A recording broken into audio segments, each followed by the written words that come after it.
I've been eating a fruitarian diet for over 16 years now, and I want to make this video to help you avoid the same 3 or 4 mistakes that I see every single new fruitarian make when they're entering this new lifestyle. So I'm, again, 35 now. I started this diet and lifestyle when I was 19. And throughout those 16 years, I've constantly seen the same 3, 4, 5 mistakes being made over and over and over and over and over again. And so I've talked about these mistakes in previous videos, but I want to make this video again because I have a lot of new followers, new viewers. So here we go. Mistake numero uno is there's just a lack of conviction. There's a lack of deep understanding about how powerful a fruit diet is. A lot of people still believe that they need to eat beans or rice or broccoli or something in order to get all the nutrients they need. A lot of people believe that there's some magical power in lentils that they're just not getting from kiwis and papayas, you know? They are not fully convinced, they're not fully sold, they're not fully committed to the fruit diet. They don't truly believe that humans are meant to eat fruit. And so the way to fix this first mistake is go do some deep research on what a frugivorous animal is. What's the difference between a frugivore and an omnivore and a carnivore, etc. And you'll quickly see within a matter of minutes that, oh yeah, according to all of the criteria, humans are frugivorous, meaning our natural diet is supposed to be a fruit diet. Sure, we can eat other foods. We can get away with eating other foods. We can grab, chew, swallow, poop out some hemp seeds. Yeah, we can do the same thing with metal, though. There's a guy in the Guinness Book of World Records who's eaten the most amount of metal and glass. Okay, so just because you can eat something, just because we as a human species are able to eat other things than fruit, it doesn't mean it's optimal. Fruit is optimal. Fruit has the least amount of downsides. Really has no downsides. Every other food source has downsides. So that's like mistake number 1 is people are just not fully sold on the idea that they're supposed to be eating fruit. I got sold on this idea hardcore when I was 19 by reading a few books. Here's a few of them right now for you. One of them is called The Live Food Factor. The Live Food Factor. It's got a big green cover on it. It's a big thick book, great book. Another one is called Nature's First Law. Another one is called the 80-10-10 diet. Another one is from Ann Osborne called The Path to Paradise. There's a lot of good books on the topic. I just recommend doing some research, watching YouTube videos about why we are frugivorous and why we should then therefore be a fruitarian in this day and age. So that's number 1, is just not being sold enough. And the way I sold myself repeatedly over and over and over again throughout the years is every time I'd sit down and have a big meal, I would just watch an interview of a long-term fruitarian. I would watch interviews of successful long-term fruitarians, podcast interviews, even just like YouTube videos of them, getting inside their mind and learning how they perceive the world. So that's number 1. Mistake number 2 is just not eating enough. Most people who fail on the diet, by and large, like the first mistake is causing them to not even start the diet or like 1 foot in, 1 foot out. But if you are fully committed to the diet, this next mistake is what's going to F you up, most likely. F me up, F a lot of people up, continues to F a lot of people up. And it's just not eating enough calories. Most people undereat, and then they blame the fruit diet for their starvation.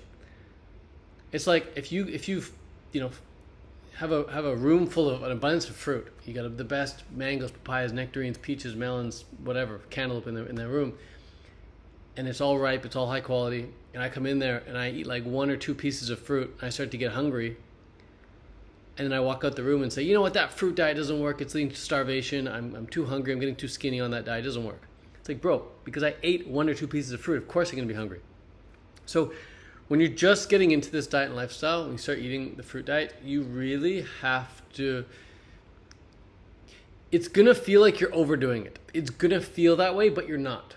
So yet last night, for example, I had a big smoothie for dinner. Most people would never in a million years imagine eating that many bananas, let alone drinking that big of a smoothie. So I put about 8 bananas in the smoothie, which to me is not a lot of bananas. It's just a typical amount. 8 bananas in the smoothie, and then I filled the rest of it with maybe 3 or 4 cups of blueberries. So that to me is not even a big smoothie. It's like a medium-sized smoothie, I guess. It took me maybe 10 minutes to drink it. And it was about 1,000 calories. So that's like totally typical, totally average, totally normal. But most people would never think to sit down and eat 8 bananas, or let alone put 8 bananas in their smoothie. Whenever someone tells me they had a smoothie for lunch or dinner or breakfast, I'm like, cool, what'd you put in the smoothie? And they're like, oh, I had like a banana, a handful of blueberries, a handful of spinach, and a tomato. Oh, and an avocado. It's like, bro, you just had most of your calories from fat. That whole smoothie, if you truly did have a full avocado and the banana, that's like the whole thing's like, and a handful of blueberries, the whole thing is like 400 calories, 500 calories max. So if you're gonna have a meal of something, you want to make it a big meal so you actually fill up. So yeah, if you're gonna, like, I typically eat around 2,000 calories a day, which is about 20 bananas worth of fruit per day. So, but that's like me not doing any cardio. If I was to go do a 5K run, or go to a 10K run, or go ride my bike for a couple hours, or go maybe like whatever for a big hike or something, I probably need a bit more calories than that, maybe 2,200 or something, depending how far I run, depending how far I ride my bike, like maybe even 2,500 calories. And I'm kind of light, I'm like 150, 155 pounds. If you're watching this right now and you weigh like 170 or 180 or 200 pounds, you're gonna need a lot more than 2,000 calories per day, which means you're gonna need a lot more than 20 bananas a day. When I was training triathlon and I was eating Fruitarian diet, I was burning a lot more calories than I am now because I was so active, doing 30 to 40 hours of cardio a week. I was eating 3,000 to 4,000 calories a day, just smashing in the calories. And that's how you overcome cravings. Like if you're craving some food, if you're having these late night cravings, or throughout the day you crave something salty or something, whatever, crunchy or sweet or something non-fruit, it's only because you haven't eaten enough fruit. A craving for anything but fruit is a symptom, it's a side effect of having not eaten enough fruit. Nobody craves pizza after they had that smoothie I just had last night. Like, you can crave cookies and biscuits and treats and pizzas and whatever when you're hungry, but you can't crave that stuff. You just don't crave that stuff. I think the body's truly incapable of craving that stuff when you're full, when you've had enough calories.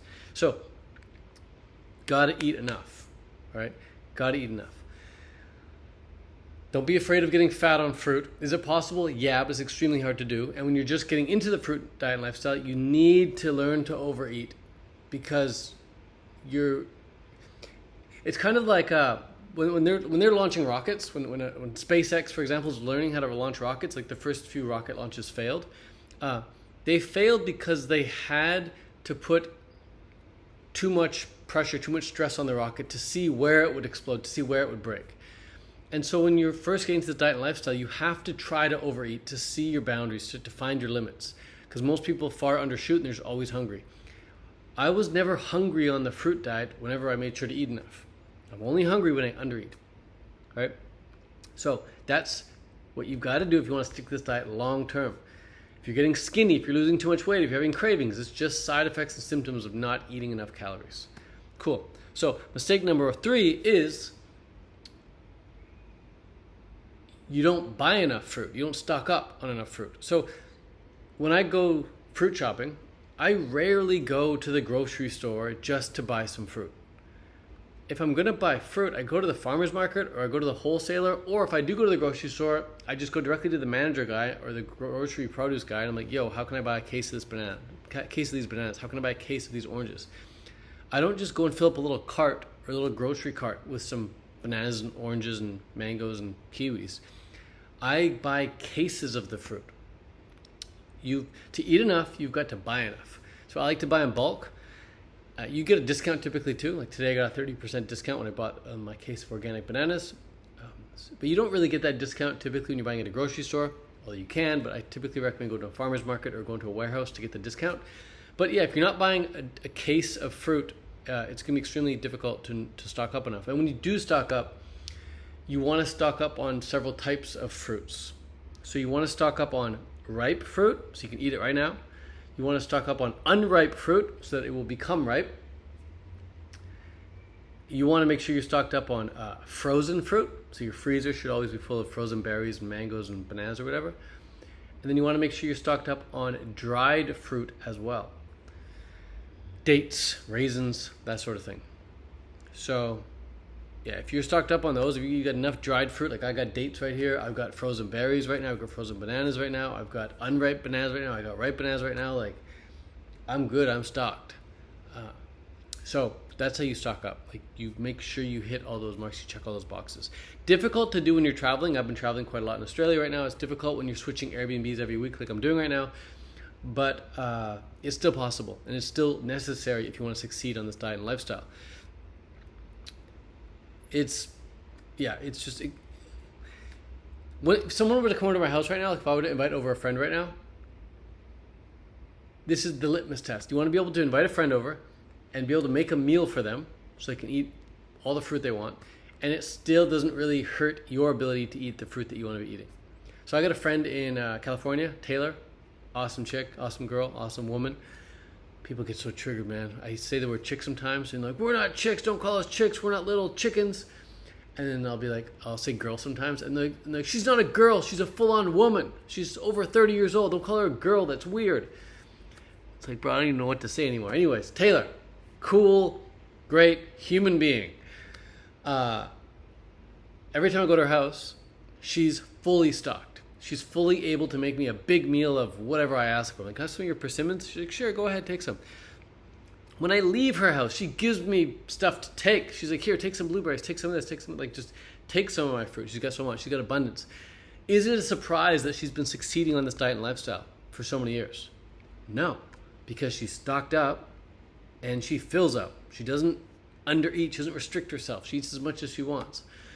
So there you have it. That's just proof in the pudding right there. One example of many people who succeed in this diet, who also follow these rules, adhere to these protocols, adhere to these guidelines, principles, best practices, shall we say. Dried fruit, frozen fruit, unripe fruit, and ripe fruit. Now, this fourth mistake is a bit harder to fix, but it's possible. Definitely possible, but definitely harder. And that is not sourcing the highest quality fruit.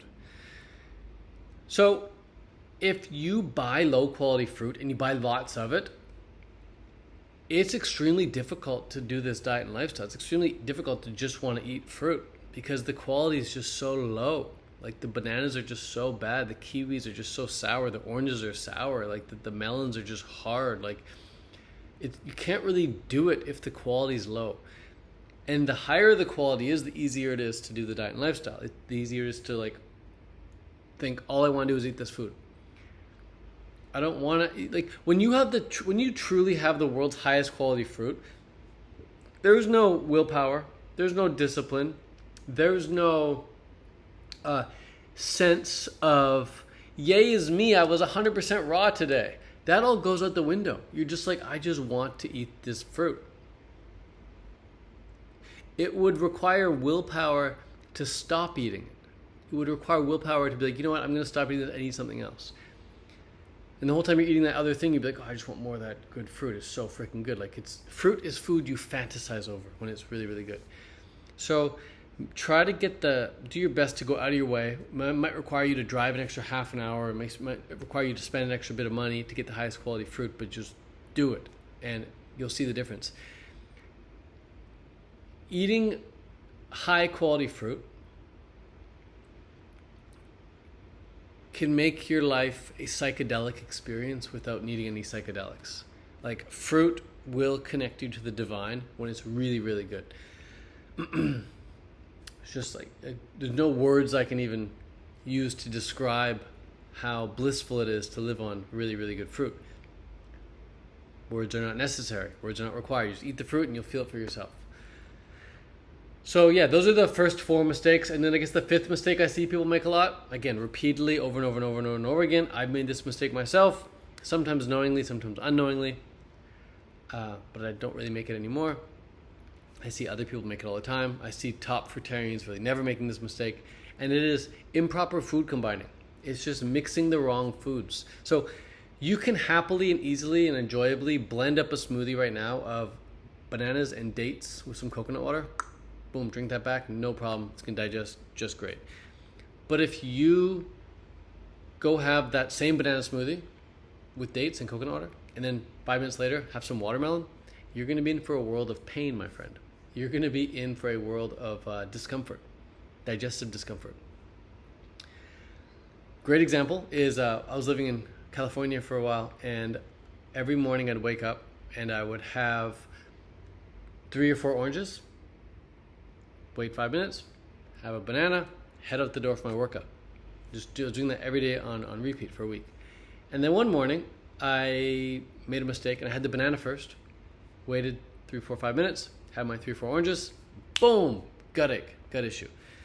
It's because you always want to eat the most hydrating foods first, and you really never want to mix citrus on top of something dense like bananas.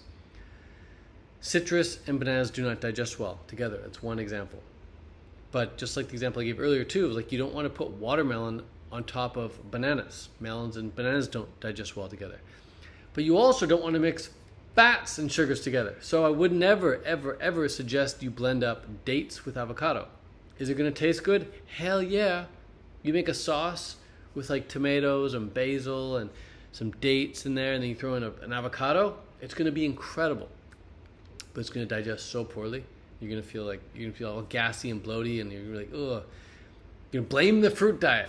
Really, it's just improper food combining. So do some research on food combining. I've made several videos about how to do it properly, but ideally, like the mono meal is the ultimate ideal. Ideally, you just find one really good fruit, you eat that as the meal, boom, bam, you're done. If you are going to have a different type of fruit after, you typically want to wait an hour, 2 hours, 3 hours. The longer you wait, the better. Yeah, that's really all there is to it. That's really the fifth mistake, is just improperly combining foods. So there you have it. Within 18 minutes, we covered 5 of the biggest mistakes. If you would like my full list of fruits that I shop for on a regular basis, I'll put the link for that down below. You can basically grab my grocery list, and that way you don't need to question, what should I be buying? Just look at the list, go and buy those fruits, stock up on the ripe versions, the unripe versions, the dried versions, and the frozen versions, and should be good to go. All right, that's it for now. Peace out, much love, adios. Bye, bye, bye, bye, bye. See you next video.